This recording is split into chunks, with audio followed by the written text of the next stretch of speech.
ziua! În primul rând, mulțumim că ați răspuns invitației noastre de a participa la acest frumos eveniment ce se desfășoară în școala noastră.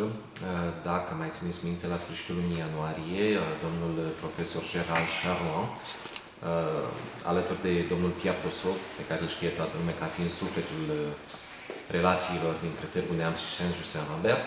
Deci, la sfârșitul lunii ianuarie, domnul profesor a vizitat școala noastră cu scopul de a începe de a crea un proiect educativ, o colaborare între cele două școli. Iată, astăzi este o primă fază, o primă concretizare. De fapt, nu astăzi, astăzi este finalul primei concretizări, cea de-a 4-a zi de vizită a celor 11 copii și a 2 profesori, domnul Charron și doamna consiliar Meli. Au venit 11 copii de duminică seara, au stat aici, deci luni, marți, miercuri și joi. Astăzi este seara festivă, da? Vom sărbători. Iar mâine dimineață urmează să plece la București, unde vor sta o zi jumătate, sâmbătă seara, plecând în Franța. Ce activități au întreprins cât au stat aici la noi și ce le-a plăcut în mod deosebit? Da, o să spun eu repede în română, apoi o să-l întreb chiar pe Gerald. Am făcut o grămadă de activități, am cunoscut zona, am început luni dimineața cu prezentarea liceului, ne-am cunoscut între noi prin exerciții amuzante, jocuri distractive. După amiază, aici în sala de sport a colegiului au desfășurat activități sportive, coordonate de doamna profesor Anca Radu. Voi reveni asupra echipei. Marți am vizitat orașul Târgu Neamț, cetatea Neamțului, Casa Memorială Ion Creangă, dar și zona, Zimbrăria, Parcul Natural Vânători, Mănăstirea Neamț, ne-am plimbat, am mers foarte mult pe jos. Miercuri a fost la Curoș, Bicaz, Baraj, Piatra Neamț, din nou am mers pe jos aproape 1 kilometru prin cheile Bicazului. Și astăzi, Herghelia de la Dumbrava, câțiva agenți economici și iată-ne deja foarte repede la finalizarea acestei vizite. Spuneam de echipă. Echipa este coordonată de doamna director adjunct Adina Marginei, doamna Anca Radu, este și doamna Roxana Luca de franceză și eu. Noi ne-am organizat activități între orele 9 și 17, noi școala, în rest au fost în familie, ceea ce mi se pare cel mai important, cred că cu asta ar fi trebuit să încep. Cei 11 copii au stat în familii, ceea ce a facilitat cunoașterea mai bună, să spunem, între cele două părți. Pentru că una este să stai la un hotel, care, știți, hotelurile sunt toate reci, sunt toate la fel. Pentru a cunoaște bine o țară, trebuie să stai în familie, să vezi obiceiurile, ceea ce se va întâmpla și în octombrie, pentru că va exista reciprocitatea, vizita copiilor noștri în luna octombrie, unde vor sta de asemenea în familie. Deci după ora 5 erau liberi, au fost la bowling, au fost la pizza, au fost peste tot, s-au plimbat și au creat niște legături minunate care credem că vor dăinui, să spunem așa, vor rezista foarte multă vreme. O să-l întreb pe Gerald acum ce i s-a părut mai interesant. Donc, pendant ce séjour, Gerald, Inélie peut venir avec nous. Ah oui, c'est Inélie aussi. Donc, qu'est-ce que vous avez, vu et qu'est-ce que vous avez retenu en particulier ici? Qu'est-ce que vous avez aimé? Alors, bună ziua, d'abord. Ensuite, alors... C'est bonjour.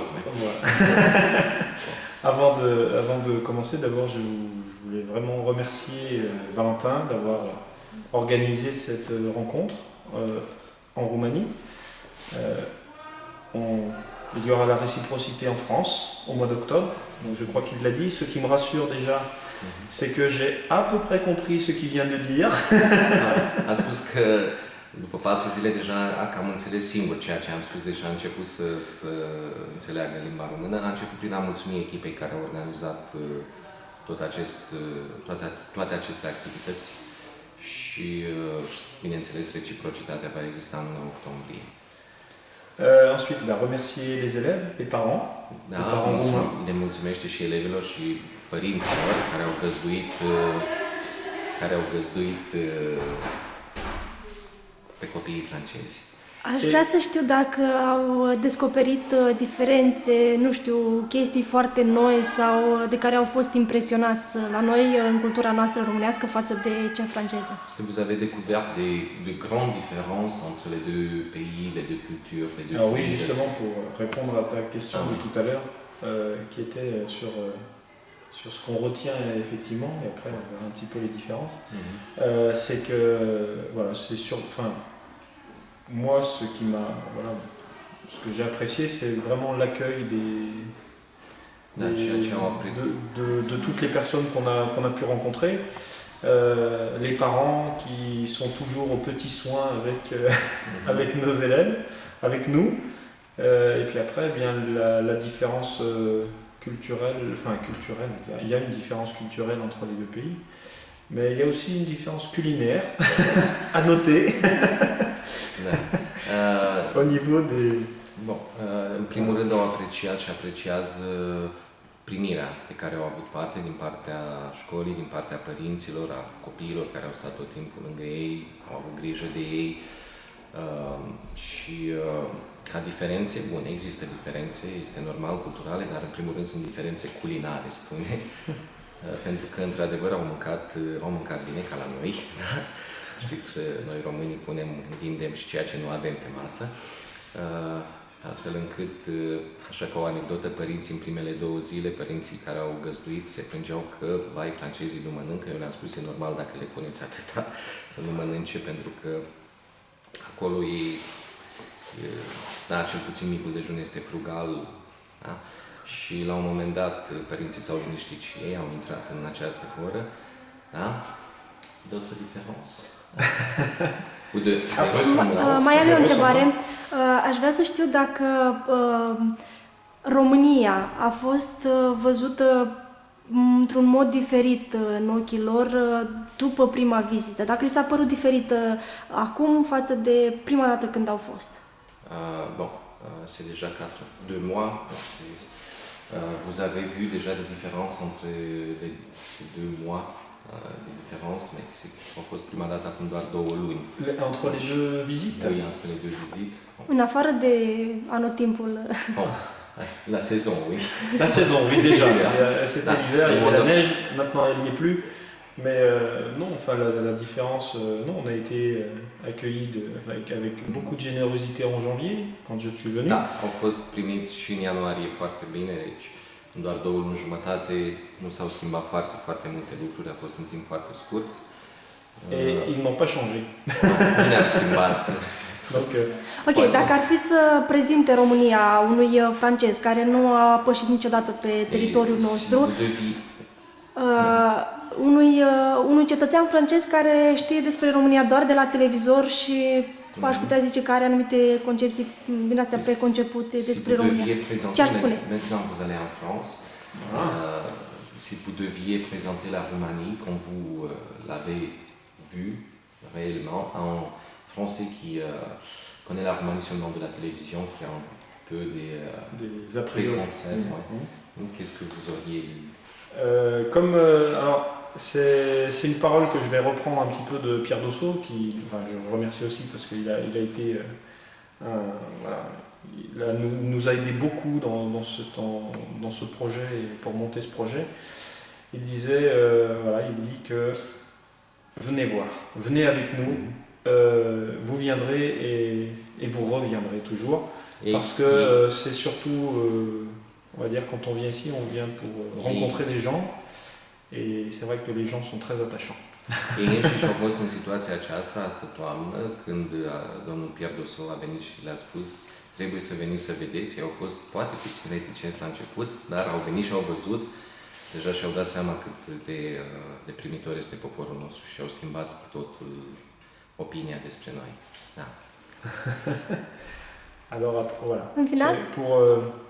Pour le final. Pour le final. Pour le final, on continue. Pour le final, on continue. Moi, surtout, ce que j'espère, c'est que, en dehors de moi, en dehors de Nelly, en dehors des adultes, Ce qui devrait être le plus profitable, c'est surtout pour les enfants, et on pense surtout à eux aujourd'hui, parce que c'est quand même pour eux que tout ce projet a été mis en place. Cel mai important este pentru copii, pentru că acest proiect a fost pus pentru ei și este foarte important ca relațiile între ei să continue și la vârsta adultă, să spunem, să nu se oprească aici. Et puis on attend avec impatience leur venue en France. Și așteaptă cu nerăbdare venirea noastră în octombrie, da? Pour leur rendre tout ce qu'ils nous ont donné pendant ces 4 jours. Pentru a ne întoarce, să spunem, tot ceea ce le-am oferit noi. Da. Mersi. Mulțumim. Mălina, am să încep cu tine. Sunt curioasă să știu cum a fost să găzduiești timp de câteva zile un coleg de-al tău care e dintr-o altă țară. La început am pornit cu stângul, pentru că nu ne puteam înțelege. Nu stăpâneam atât de bine limba franceză și eram timide amândouă, aveam rețineri. Dar a fost o experiență minunată și mâine vor pleca și o să ne pară foarte rău după ei, pentru că am legat prietenii și sperăm să ne revedem cândva. Ai spus că ai pornit cu stângul din cauza faptului că nu te puteai înțelege prea bine în limba franceză. Ai căpătat experiența, ai învățat mai mult în această perioadă? Bineînțeles, stând cu ei și vorbim mereu limba lor și încercăm să înțelegem și să traducem, să vorbim, am căpătat, desigur, experiență. Atunci am să te rog pe tine să fii translatorul nostru în acest moment și aș dori să o prezinți și pe colega ta și să o întrebi cum i s-a părut această perioadă cât a stat în România și mai ales la tine acasă. O să încep.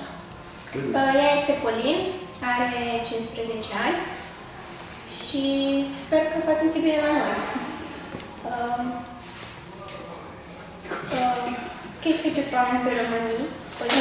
La Roumanie, c'est bien. România este bună. Okay. C'est joli, mais ça dépend des endroits. Are și bune și depinde de locuri, are și bune și rele.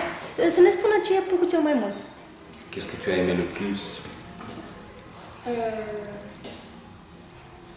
Ouais. Ce qu'on a fait, tout, le bateau. Vaporaj. Visiter. Ouais, la citadelle. Cercată. Voilà.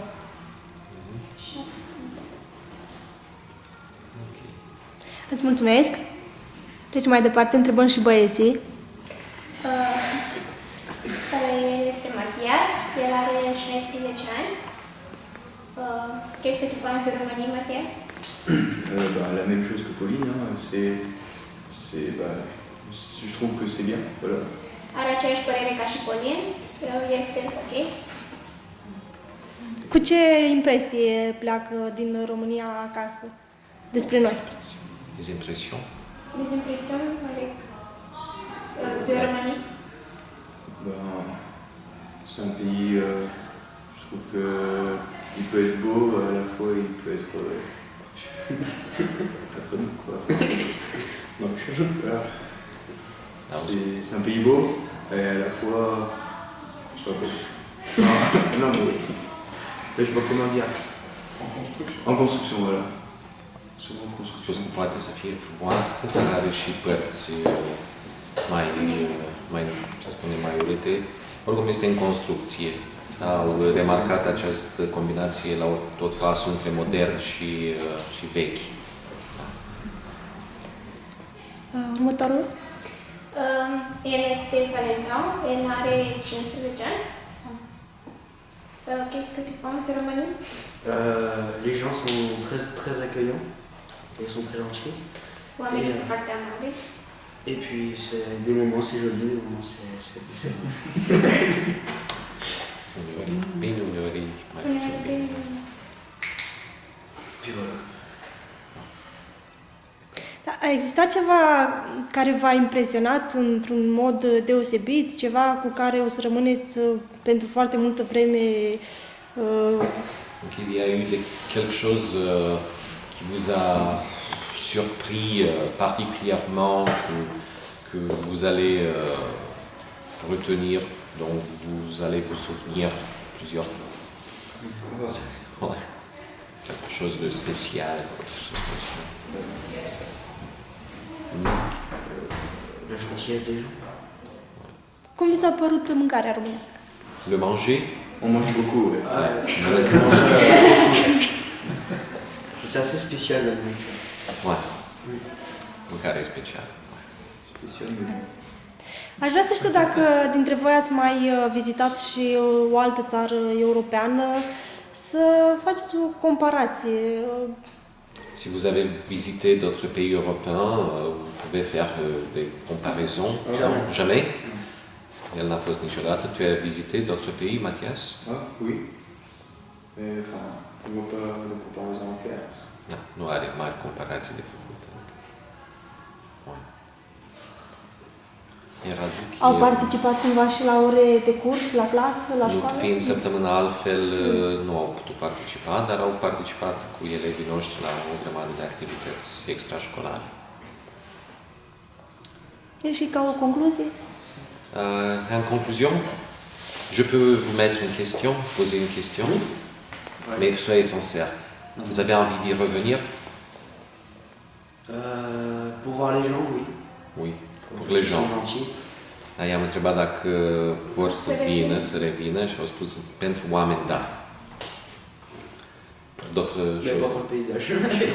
Ni Am pour la înțeles că nourriture. partea realizată de mâna omenească în România nu le-a fost pe plac, însă peisajul, natura, cum le s-a Oui. părut? Bon, la Différent nature, de le France, paysage, ça diffère beaucoup de France. Bon. Ah oui, il y a beaucoup de chiens dans les rues. Ah, sunt câini mulți pe stradă. Ah, Par rapport à en France, il y en a zéro. Pe când în Franța Ou nu de qui sunt. traînent. Et sinon, Asta e un problem, c'est un problème pour nous aussi. non, c'est pas un problème.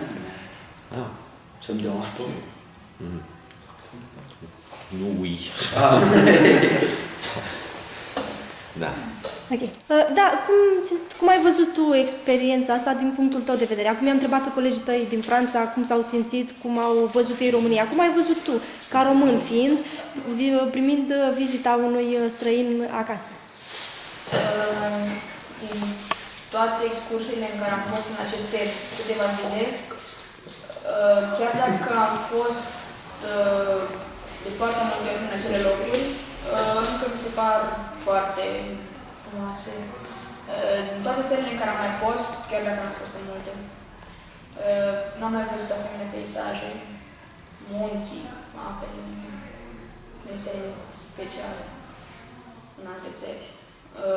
Iar cu ei am înțeles foarte bine, mi-am descoperit o mini-familie, să spun, în toate zilele astea. A fost foarte frumos. Crezi că ai să poți păstra legătura peste ani? Da, Bănuiesc că acum, imediat câteva zile, o să păstrați cu siguranță, dar mă întreb dacă o să legați prietenii care să dureze mult mai mult. da, sperăm că... Am înțeles că în octombrie veți vizita și voi, veți face schimbul de experiență, veți merge în Franța. Da. Ce așteptări aveți? Tu? Nu știu ce să spun, adică cred că vom fi primiți cu aceeași căldură. Abia aștept să văd, să vizitez Franța, n-am mai fost niciodată acolo. Sunt foarte nerăbdător. Mălina, tu ce poți să ne spui? Așteptări prea mari nu am, dar aș vrea să pot lega prietenii cu familiile în care vom merge și să vizităm cât mai multe locuri noi, să aflăm cât mai multe despre țara lor și obiceiurile lor. Și sper să-i revăd. Mulțumesc!